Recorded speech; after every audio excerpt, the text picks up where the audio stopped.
ছোটবেলা মানুষ অনেক কিছুই ভাবে, যেমন এই যে এটারে আমি ছোটবেলা থেকে তাল গাছ মনে করতাম, দেখতে তাল গাছের মতো, কিন্তু আসলে এটা তাল গাছ না। বড় হয়ে দেখি যে এটা তাল গাছ না। আবার ছোটবেলা আমি এটার কলা গাছ ভাবতাম, কিন্তু বড় হয়ে দেখি যে এটা কলা গাছ না, কলা গাছের মতো দেখতে।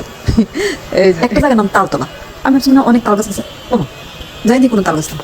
কেন যে জায়গাটার নাম তালতলা আমি জানি না। একটা জায়গার নাম কলা বাগান, ভাবতাম ওখানে অনেক কলা গাছ আছে, যাই দেখি কোনো কলা গাছ নেই। একটা জায়গার নাম কাঁঠাল বাগান, কোনো কাঁঠাল গাছ নেই। ছোটবেলা ভাবতাম বড় হয়ে গরিব লোকে সাহায্য করবো, আলহামদুলিল্লাহ বড় হয়েছি, কিন্তু বড় হইয়া দেখি আমি নিজেই এখন গরিব।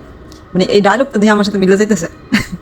মানে আমি হচ্ছে গিয়া টিএসসিতে রওনা দিয়েছিলাম যে কিছু সাহায্য করে আসবো বন্যার্থদের জন্য। বান্ধবীরা গেছে তো সাহায্য যে করবো, ভিডিওতে দেখি যে সবাই বান্ডিল বান্ডিল টাকা দিতেছে। ও আমার কাছে তো বান্ডিল বান্ডিল টাকা নাই, কিন্তু ভাবতেছি এই টাকা দেওয়ার জন্য কি যাই হোক, ইনশাল্লাহ একদিন আমি আরো বড় হবো, তারপরে বান্ডিল বান্ডিল টাকা দেবো। আর আমাদের অফিস থেকে হচ্ছে গিয়ে সবার একদিনের স্যালারি কেটে নেবে, আর পার্সোনালি আমি কিছু দেবো, সেটা হচ্ছে ভিন্ন কথা। তবে বান্ডিল বান্ডিল টাকা দেওয়ার মতো উপযুক্ত এখন হয়নি, সবাই দোয়া করবেন যেন আরেকটু বড় হতে পারি। দেখছেন আমি ওনাকে পালি, হ্যাঁ। আর এই যে দেখতেছেন সেনাবাহিনী, এদেরকে আমি পালি না, এদেরকে এমনিতে আমি আদর করি, আসলে খাবার দিই। এখন এরা হচ্ছে গিয়া মানে মনে করতেছে যে এ বাসাটাই ওদের, তারা হচ্ছে গিয়ে আন্দোলন করে, মানে দুপুরবেলা খাবারের জন্য তারা মারাত্মক আন্দোলন করতেছে। বাংলাদেশ হলো আন্দোলনের মৌসুম, এখন হচ্ছে সব কিছুর আন্দোলন, রিক্সাওয়ালারা হচ্ছে আন্দোলন করতেছে, হ্যাঁ। তারপরে হচ্ছে গিয়ে আরও কারা কারা খালি আন্দোলন করতেছে ডেলি ডেলি।